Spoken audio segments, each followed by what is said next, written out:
The 2008 death of William Blodgett, Tony Peralta's 2023 confession. In May 2023, a man walked into police custody and said 3 words that reopened a 15-year mystery. "I confess, man." He went on to admit he had killed his landlord back in 2008, and then he led officers to the burial spot. William Bill Blodgett, a 69-year-old Roswell resident, was last seen around Christmas of 2008.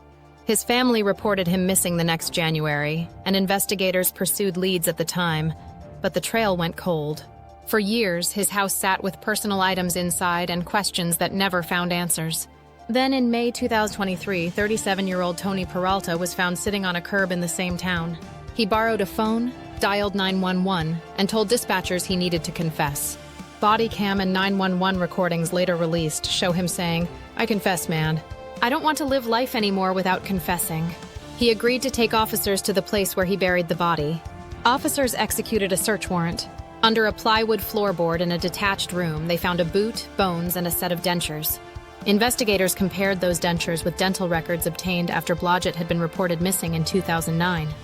And the dentures matched. That identification tied the remains to William Blodgett and confirmed what Peralta had admitted. Peralta told officers he couldn't explain why he had done it, at times saying he didn't remember, at other times saying he'd been high on meth. Early police reports indicate Blodgett had accused Peralta of stealing, and there had been eviction tensions between the two. Peralta later told detectives the guilt had weighed on him for years, and he wanted the family to know the truth. Peralta was arraigned on a charge of first-degree murder in 2023.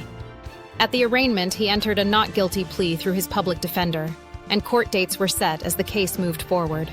A man who had been missing for 15 years finally had his name attached to remains.